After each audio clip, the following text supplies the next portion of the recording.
भजन क्या होता है? भजन उसे कहते हैं इसमें कोई नियम नहीं, कोई मर्यादा नहीं, कोई कायदा नहीं, कोई बंधन नहीं, कोई जिम्मेदारी नहीं, बस माला घुमा दीजिए, खत्म हो गया। ये बेटे पहला चरण था। अब चरण था, अब ये सेवा, और सेवा भी उसमें एक शामिल है। और सेवा में हर आदमी को हम सिखाते हैं लोकहित के लिए, समाज कल्याण के लिए। और समाज कल्याण का एक ही तरीका है आदमी की विचार संकट को दूर करना। इसके लिए हमने आपसे कहा था 10 पैसा टोकन और 1 घंटा टोकन, ये टोकन मनी है, ये टोकन अंशदान है। क्या होता है? 10 पैसा कुछ भी नहीं होता। 10 पैसे क्या होता है? आजकल 40 पैसे की चाय आती है, 40 पैसे का 1 कप चाय आता है, और 40 पैसे के कप में 10 पैसे का अर्थ होता है 1/4 कप चाय, अर्थात 1 घूंट चाय। 10 पैसे क्या होता है? आर्थिक स्थिति खराब है, बके मत, आर्थिक स्थिति खराब है, आर्थिक स्थिति खराब है। क्या होता है बेटे? 10 पैसा क्या होता है? 10 पैसा ये होता है पान आजकल 25 पैसे का आता है, और 1/3 पान का होता है 10 पैसे का। क्या होता है 10 पैसे? नहीं, 10 पैसे में आर्थिक स्थिति खराब है, तुम्हारी बचे मत, चुपचाप रहे, आर्थिक का नाम मत ले। कह रहा है तो यूँ कहा कि मेरा दिल नहीं और मैं इस चीज़ का महत्व नहीं मानता, यूँ क्यों नहीं कहता? सेवा करते के लिए, लोकहित के लिए हर आदमी को ये कहना ही पड़ेगा। आपके पास धन नहीं है तो समय है, समय नहीं तो धन है, विचार है, बुद्धि है, प्रतिभा है, आप कुछ लगाइए, सेवा में कुछ लगाइए, कुछ लगाइए। नहीं साहब, लगाना नहीं चाहते, हम पाना चाहते हैं, पाना चाहते हैं, पाना नहीं लगाना। अध्यात्म में पाना नहीं लगाना, पाना नहीं लगाना। पाया जाता है, बैंक ब्याज देता है, पर पहले बैंक में लगाना पड़ता है। मील से आमदनी होती है, पर पहले पूंजी लगानी पड़ती है। खेती में फसल आती है, पर लगाना पड़ता है। नहीं महाराज जी, लगाऊंगा तो छलाम भी नहीं है, और काटूंगा फसल, भाग जाए चुपचाप, चोर कहीं करनी। नहीं लगाऊंगा तो छलाम भी नहीं, और पाऊंगा कहाँ से पाएगा? खेती में से पाऊंगा, और कहाँ से पाएगा? और बैंक में से पाऊंगा, और कहाँ से पाएगा? मील में से पाऊंगा। फिर कुछ लगाया है तो नहीं, लगाऊंगा तो नहीं। आटा चक्की तो बहुत आमदनी देती है, तो बेटे आटा चक्की लगा ले। आटा चक्की तो कुल 5-7 हज़ार रुपये में लग जाती होगी, लगाऊंगा नहीं छलाम भी, तो कहाँ से ले लेगा फिर? नहीं महाराज जी, शाम को तो 1 कनस्थ आटा मिल ही जाना चाहिए, तो फिर करेगा क्या? फिर कैपिटल तो लगा देगा, पूंजी तो नहीं है तेरे पास, पूंजी तो नहीं, पर एक पूंजी है मेरे पास। क्या पूंजी है? माला। तो क्या करेगा फिर माला से? मैं करूंगा आटा चक्की, आटा चक्की, आटा चक्की नमा, आटा चक्की नमा, आटा चक्की नमा, आटा चक्की नमा, बस आटा चक्की नमा किया, और रात को आटा चक्की छप्पर पैसे कूदेगी मेरी पर, आंगन में आ बैठेगी।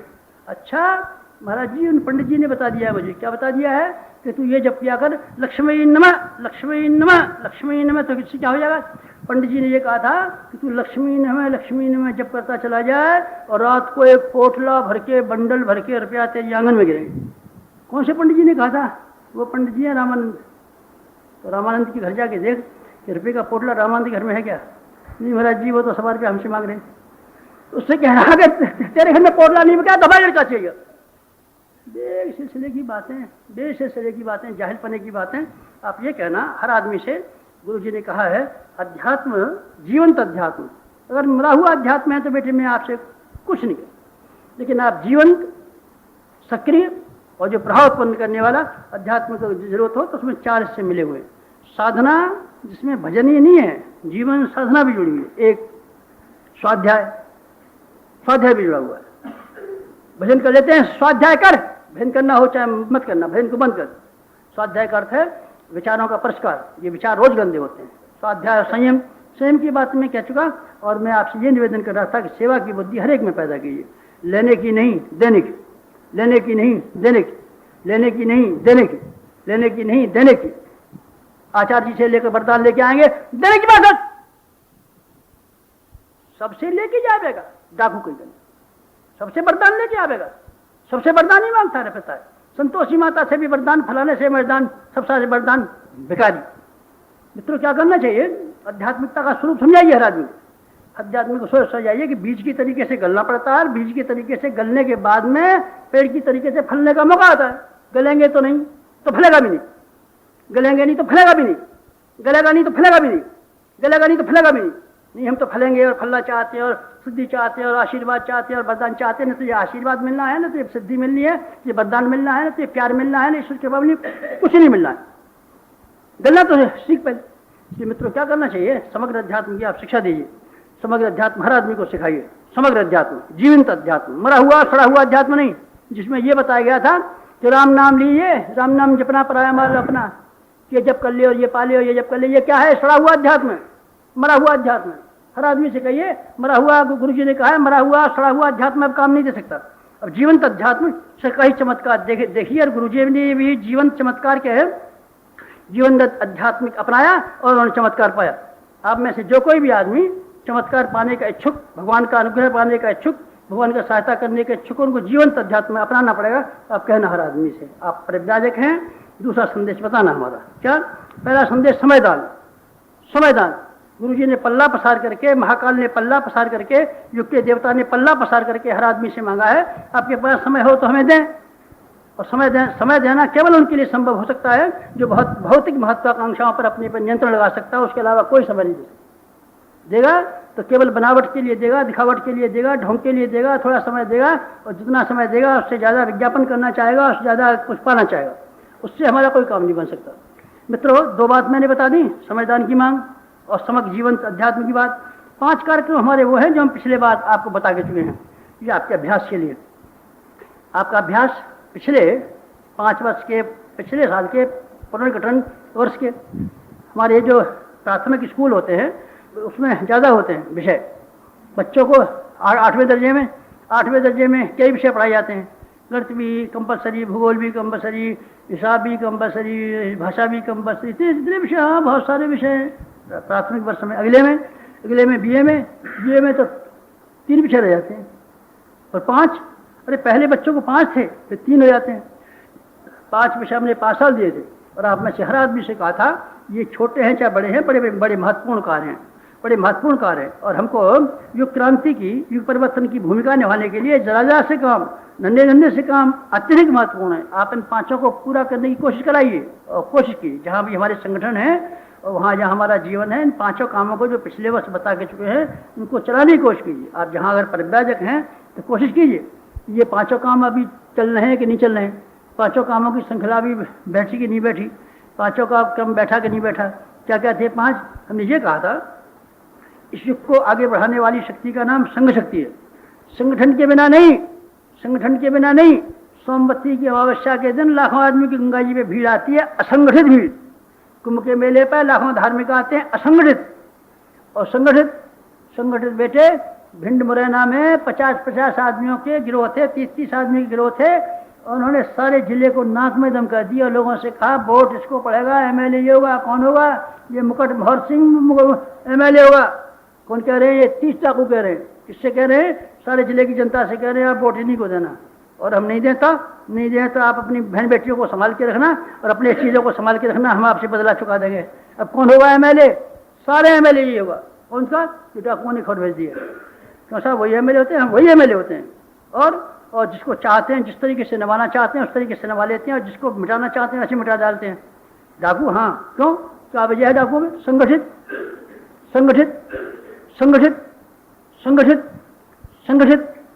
और आप असंगठित। भीड़, जहाँ देखो भीड़ है। अखंड कीर्तन में भीड़ है, वहाँ सोमवती पे भीड़ है, अमावस्या पे भीड़ है। हर जगह भीड़ों से देखो तो निकलने को रास्ता मुश्किल पड़ जाए। हर जगह भीड़ है, धर्मशाला में भीड़ है, संघबद्धता का नाम ही। इसलिए बेटे हमने ये कहा था हमारे मिशन को जो युग निर्माण योजना की भूमिका निभा सकने में समर्थ हो सके, इसलिए पहला काम आपको संघबद्ध करना पड़ेगा। 10-10 की टोलियों में हमने बांट दिया। स्काउटिंग में भी 10-10 की टोलियाँ बनती, मिलिट्री में भी शिक्षण का क्रम है, वहाँ भी 10-10 की टोलियाँ बनती हैं। और हमारा भी स्काउटिंग की तरीके से, मिलिट्री की तरीके से एक 10-10 का हमने ग्रुप बना दिए और 10-10 की टोलियों में आप गठित कर देना। जहाँ कहीं भी हमारे गायत्री उपासक बा में असंगठित मत रहेंगे। असंगठित आपके यहाँ 100 भी होंगे तो मिट्टी के बराबर है, कूड़े की बराबर है। और संगठित होंगे तो 10 की बात तो बड़ी होती है। सारी शाखा में अगर 5 आदमी हो तो भी बहुत महत्वपूर्ण है। संघ शक्ति के बिना कोई काम हुआ ही नहीं, कुछ हो भी नहीं सकेगा।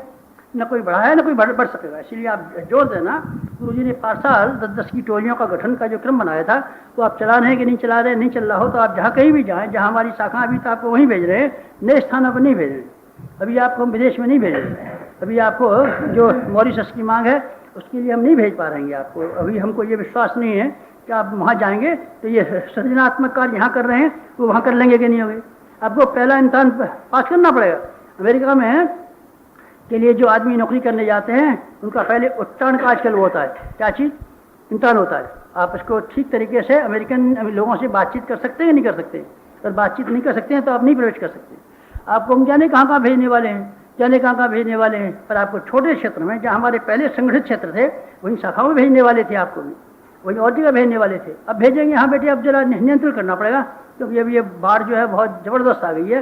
इसलिए यूपी और बिहार का तो सफाई कर दिया, यूपी और बिहार का तो सफाई कर दिया है। और ये हरियाणा भी आप ये समझिए कि 3 प्रांत इस बुरी तरीके से तबाह हुए हैं, इस बुरी तरीके से तबाह हुए हैं कि मान लो एक जिस तरीके से नए से कोई नए पाकिस्तान से शरणार्थी आए थे, उनको जो काम करना पड़ा था, इन 3 प्रांतों की जनता का लगभग अधिकांश जनता का, आधी जनता का ये हाल हो गया।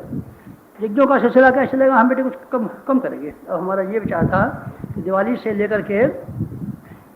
लेकर के होली तक ख़त्म कर देंगे। अब क्या विचार करते हैं, आज हम ये विचार करते रहे थे कि हम यहाँ से कहाँ से जो ये है क्या नाम है, बसंत पंचमी से लेकर के गायत्री जयंती तक 4 महीने वो धकेल देंगे। सम्मेलन अभी जब अभी का कराते रहिए, आयोजनों को होली से न करा करके, क्योंकि हमको राहत कार्यों से लेकर के अन्य कार्यों में लगना पड़ेगा। बसंत पंचमी से शुरू करें और वहाँ तक धकेल दें, कहाँ तक, गायत्री जयंती तक। ये भी 4 महीने थे, वो भी 4 महीने, उसमें भी हम कर सकते हैं। उसमें से लाउड स्पीकरों पर रोक हो जाएगी, तो बाबा कौन कह रहा है लाउड स्पीकरों की? ये तो हमारी गायत्री महापुरस्क्षण है, पुरस्कारों में बिना लाउड स्पीकर के कर सकते हैं। इसलिए क्या करना चाहिए, हमारे आयोजनों को शायद मुझे धकेलना पड़े या करना पड़े, ये मैं नहीं कहता आपको कहाँ जाना पड़े कहाँ नहीं करना पड़े, पर मैं ये कहता हूँ आप लोगों से कि पहला काम संघबद्धता का है।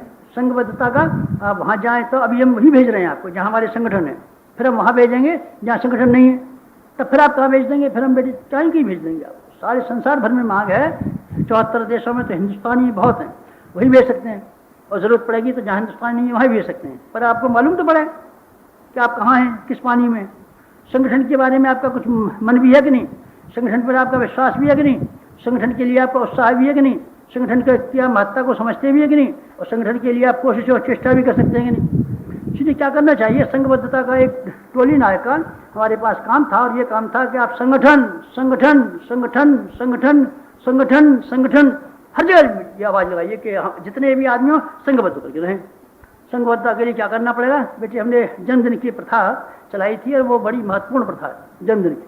हमारे हर आदमी का जन्मदिन मनना चाहिए, ताकि उसके घर में परिवार वालों को भी तो मालूम पड़े ये क्या करता रहता है और ये क्या कहता रहता है। विचार उसके शिक्षण कैसे करेंगे? जन्मदिन के ही दिन हम सारे लोगों को बुलाएंगे, घर में एक उत्सव बनाएंगे, मनुष्य जीवन की महत्ता समझाएंगे, और मिशन के ढेरों उद्देश्य उसके भीतर छिपा देंगे। हर घरों में जन्मदिन मनने चाहिए, ये संगठन होगा। एक दूसरे के जाएगा, दूसरा तीसरे के जाएगा। आप हमारे घर आए थे, अब हम आपके घर आ गए। संगठन बेटे जाने आने से मजबूत होते हैं। आप हमारे यहाँ जाते हैं, हम आपके यहाँ जाते हैं, फिर हमारा क्या संगठन हो जाएगा? जन्मदिनों के 100 फायदे हैं, इसमें से संगठन का भी फायदा है। जन्मदिन की मनाने की प्रक्रिया, संगठन की प्रक्रिया, 2 कार्य हो गए थे। और तीसरा वाला काम बेटे वो था जो हमने प्रत्येक शाखा के स्पुर्द किया था, ज्ञान रथ चलना ही चाहिए, ज्ञान रथ चलना चाहिए। गायत्री माता का मंदिर आप नहीं बना सकते हो तो कोई हर्ज की बात नहीं। भगवान की रथ यात्रा को मैं और भी ज़्यादा महत्व देता हूँ। रथ यात्रा में जो लोग भगवान का दर्शन करने नहीं जाते थे, उनके घर पर भगवान के दर्शन कराए जाते। भगवान के यहाँ महाराष्ट्र में अभी भी रिवाज है, बिठोवा का मंदिर सिर पर रख करके संत निकलते हैं और ये कहते हैं आप तो बिठोवा का दर्शन करने नहीं जा सके, पर हम बिठोवा को आपके यहाँ दर्शन कराने लाए, लीजिए दर्शन कर लीजिए, इनको मस्तक झुकाइए। आप तो ज्ञान की उपासना करने नहीं जा सके, आप तो प्रज्ञा की देवी का, ऋतंभरा प्रज्ञा का दर्शन करने नहीं जा सके, पर हम ऋतंभरा प्रज्ञा को ज्ञान रथ में बिठा करके रथ यात्रा की तरीके से, जैसे जगन्नाथ जी का रथ निकलते हैं, आपके दरवाजे पर लाए हैं, इसको दर्शन कर लीजिए और दर्शन करके इनका प्रसाद ग्रहण कर लीजिए, पुरानी पत्रिकाएं पढ़ लीजिए, और पढ़ने के बाद में हम फिर आएंगे, फिर हमारे पास जमा कर दीजिए। जरूरत होता है खरीद भी सकते हैं, खरीदना मुख्य काम नहीं। ये पुस्तकालय, ये लाइब्रेरी है, चलता फिरता पुस्तकालय, बिक्री केंद्र नहीं है, चाय की दुकान नहीं है जहाँ हर चीज़ बिकेगी, सब माल मिलेगा। अच्छा नहीं बेटे, वो माल बेचने का नहीं है। पुस्तकालय एक स्थान पर नहीं रह सकता। अब एक स्थान पर पढ़ने नहीं आएंगे, आपको घर घर पढ़ाने के लिए चाय वालों की तरीके से, इस तरीके से चाय वालों ने घर घर जाकर के चाय पिलाई थी। आपको तो नहीं मालूम है, आपको तो पता नहीं, हमें मालूम है। चाय वाले सवेरे चिल्लाते थे चाय लीजिए गर्म चाय, और गर्म चाय को 1 कुल्हड़ भर के, गर्म चाय चीनी पड़ी हुई, दूध पड़ा हुआ, 1 कुल्हड़ भर के, कुल्हड़ भी उन्हीं का था, दे जाते थे और 1 पैसे को बेचते थे, और 1 पैकेट का 1 पैसा लेते थे। एक पैकेट है 1 पैसे का, 1 पैकेट चाय का ले लीजिए और ये 1 कुल्हड़ भर के चाय पी लीजिए फोकट में। मेलों में, हर जगह मेलों में हमने देखा चाय कंपनियों ने जिनके बिना आज आपका गुजारा नहीं होता, जिसके बिना आप जिंदा नहीं रह सकते, जिसके बिना स्वागत सत्कार नहीं होता, जो हिंदुस्तान में सबसे ज़्यादा बिक्री की वाली चीज़ है और जो हिंदुस्तान से बाहर से करेंसी बटोर के लाती है। चाय कहाँ से आई? चाय बेटे कभी कोई आदमी पीता था तो बुखार में भले पीता होगा, या कोई ठंडक जुकाम हो जाता होगा तब भले पीता होगा। चाय किसी के यहाँ है क्या? चाय हमारे यहाँ तो नहीं है, उस दुकान पे वहाँ तो नहीं है, वहाँ से मंगा लीजिए चाय। क्यों? तो हमको जुकाम हो गया है, खांसी हो गई है। जुकाम खांसी में होती थी, ये दिन में 6 कप कौन पीता था? आज तो हो गया। ये किसी ने कह दिया? प्रचार ने कह दिया। ईसाइयों ने लूका, यूहन्ना, मत्ती, मरकुस 1 पैसे की किताब बेची और सारा दुनिया में ईसाई धर्म फैला दिया।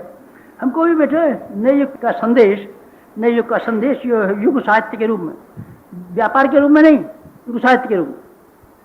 व्यापारी हम नहीं हैं, हम लूका, यूहन्ना, मत्ती, मरकुस ईसाइयों के तरीके से घर घर पहुँचाने के लिए प्रयत्नशील है। हमारा युग साहित्य बिक्री पर टिका हुआ नहीं है, धन परक नहीं है, व्यापार नहीं है। ये लगात से भी कम मूल्य का लगात, तो इसलिए हमको लेनी पड़ती है कि हम फिर कहाँ से लाएंगे। कोई दानी ऐसे हो जाते जो हमको फोकट में छपाने को देते तो हम फोकट में ही मारते रहते, और ऐसे कोई दानी है नहीं तो आप ही दानी बन जाइए। आप 25 पैसे की किताब है, आप ही 25 पैसे दे दीजिए। इसलिए मित्रों, ये हमारा मिशन का प्रताप है। आप ये कोशिश कीजिए कोई भी स्थान ऐसा रहने न पाए जहाँ के हमारे ज्ञान रथ चलते ना हो। ज्ञान रथ यहाँ चलता नहीं है, वो शाखा नहीं है हमारे यहाँ, उसको संगठन हम नहीं कह सकते। ज्ञान रथ आप स्वयं चलाइए। लखनलाल वकील स्वयं चलाते थे सुल्तानपुर के लखनलाल वकील 4 बजे अपनी कचहरी से आते थे और कचहरी से काम बंद किया और तुरंत कुल्ला किया, चाय पी और खट से ढकेल लेके चले जाते थे। 4 से 8 बजे तक 4 घंटे चल पुस्तकालय चलाते थे और चल पुस्तकालय 4 से 8 तक के लिए सारे सुल्तानपुर शहर को उसने ऐसा बना दिया था, गायत्रीमय बना दिया। आप भी लगा सकते। शाखा नहीं है, फलाना नहीं है, ज्ञान रथ नहीं है, वो नहीं है, तो क्या पता गई तेरे को? नहीं साहब, कुछ भी नहीं है तो कोई चंदा ही नहीं देता। है का चंदा नहीं देता? पैसे का चंदा नहीं देता? तो ये हमारे यहाँ ज्ञान रथ खड़े हैं, 6-7 रुपये में बन जाते हैं। और 1 तोले सोने की कीमत, 1 तोले सोना तेरे पास है?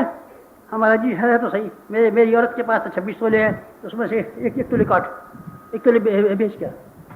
चंदा तो देता ही नहीं है, चंदा तो कोई देता ही नहीं है, कोई निकलता तो है नहीं। बेहुदा बहाने बनाता है 99 तरह के, झूठा बहाने बनाता है 99 तरह के। बहाने बनाने के लिए कोई चाहिए? वो चंदा ही नहीं देता, वो कोई चलता ही नहीं है, वो कोई जाता ही नहीं है, वो कोई सुनता ही नहीं है। ये बहाने बना करके हमको ठग रहा है। अपनी आत्मा को ठग, भगवान को मत ठगे, देश को मत ठगे, अपनी आत्मा को मत ठगे। ये बहाने बनाता है 99 तरह। मित्रों, क्या करना पड़ेगा आपको ज्ञान रथों के बारे में, जन्मदिन मनाने के बारे में, ताकि हर आदमी को जो युगनुमा योजना में आवे, इसको ये गर्व अनुभव हो और ये गौरव अनुभव हो। तुमने ये किया है। तो मैं ये कह रहा था आपसे कि पिछले वर्ष के ये कार्यक्रम, इसमें 5 कार्यक्रमों का बनाना भी शामिल है। ये हमारे लोक शिक्षण की प्रक्रिया है। गायत्री जयंती, बसंत पंचमी, गुरु पूर्णिमा, 1-1 दिन की आयोजन है। आप कोशिश कीजिए खंड जप के रूप में आए और अपना क्रियाशीलता लाएं। विचारणा को क्रियाशीलता में बदल दीजिए, बकबक को सक्रियता में बदल दीजिए। हम अखंडोती पढ़ते हैं और हमारे विचार ये हैं और हम जी में ये बहस कर लेते हैं। बहस करना बंद कीजिए, आप क्रिया में आइए। विचारों को कर्म रूप में प्रयोग कीजिए। कर्म रूप में प्रयोग करने के लिए हमारे तीनों के जन्मदिन ये ऐसे हैं दिन, 1-1 दिन के, जिसमें अखंड जप के आयोजन रखे हैं। उसमें आप लोग क्रियाशीलता की परीक्षा कर सकते हैं। और हमारे नवरात्रि के दोनों नवरात्रि के ऊपर आपने हमारे लेख पढ़े होंगे।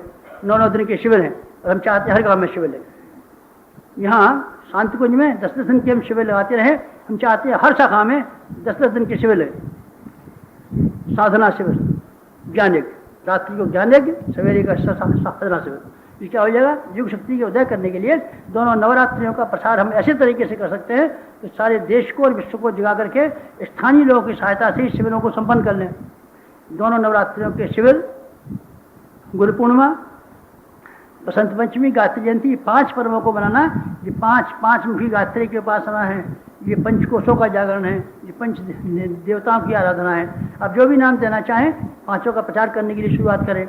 ये 5 कार्यक्रम पिछले साल के थे। 2 कार्यक्रम आप सबको दिए, जनरल हैं, साधना, स्वाध्याय, संयम और सेवा, की समग्र साधना एक, और समयदान की मांग, दो ऐसी है जो जनरल है।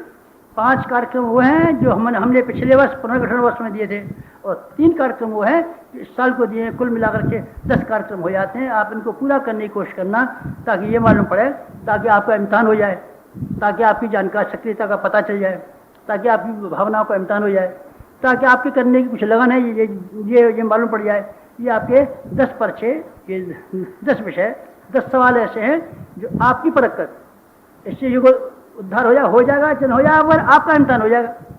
फिर हमको ये पता चल जाएगा कि हमारे पास पक्की ईंटें कितनी हैं, पक्की ईंटों से हम मकान बनाएंगे। अब तो कच्ची ईंटें हैं, बालू। आप इन कार्यों में कितना प्रयास किया, इसको जवाब देना। 3 साल के तो आपको मालूम ही है। हमने 24 लक्ष्य के महापुरस्कारों की श्रृंखला फैला दी है, ताकि हम वातावरण को अनुकूल बना सकें। वातावरण की संशोधन करने के लिए हमारे 24 लक्ष्य महापुरुषों की योजना है, आप सबको ही मालूम है। इसको पूरा कराने के लिए 9 कुंडी यज्ञों के रूप में, 25 कुंडी यज्ञों के रूप में आप संकल्प फैलाइए, और इस माध्यम से उपासना करने वाली संख्या को, जो इस वर्ष जो हमारा गायत्री परिवार है जहाँ, इसको कई गुना बढ़ा करके 24 लाख सदस्यों का एक बनाने के लिए प्रयत्न कीजिए। जब करेंगे वो इसके मेंबर बनेंगे, जब करेंगे हमारे वो आदमी बन जाएंगे, जब कर जाएंगे हमारे संबंधित हो जाएंगे। इसलिए एक कार्यक्रम हमारा वो है। एक कार्यक्रम इस वर्ष का ये है जिसमें से कि आपने शुरुआत की है, परिव्राजक अभियान। परिव्राजक अभियान में पूरा समय देने वाले वही जिनको हम पहले से वानप्रस्थ कहते रहे, पूरा समय दीजिए, पूरा समय दीजिए, पूरा समय दीजिए। अगर आपके बच्चे अपने आप कमाने लगे हैं तो पूरा समय दीजिए। ये समय भगवान का है, युग का है, उसका है। इसको मत दीजिए, उनको पोतों को मत दीजिए। ये पोतों का समय नहीं है, ये भगवान का समय, ये देश का समय है, संस्कृति का समय। संस्कृति के मुंह में से छीन करके, देश के मुंह में से छीन करके, भगवान के मुंह में से छीन करके, धर्म के मुंह में से छीन करके, ये ग्रास आप इनको मत दीजिए। पोतों का हक नहीं है। पोतों को पालेंगे बेटे, उनकी पालेंगी माँ, आपका काम नहीं है। ये वानप्रस्थ परंपरा हिंदू संस्कृति की रीढ़ है, ये रीढ़ है। जब तक वानप्रस्थ परंपरा रही तब तक देश फला फूला और धर्म फला फूला और संस्कृति फली फूली। और जब से वानप्रस्थ परंपरा खत्म हो गई तो सब कुछ खत्म हो गया, सब कुछ खत्म हो गया। आपको शुरू करना है। जो आप में से वरिष्ठ हैं, जिनके घर की स्थिति ऐसी है कि जिनके बच्चे दूसरे संभालने लायक हो गए हैं, अथवा जिनके पास इतना धन है कि जिसके गुजारे से आपके घरवाल का, परिवार वालों का गुजारा बन सकता है, तो आपको वरिष्ठ वानप्रस्थ बनना चाहिए।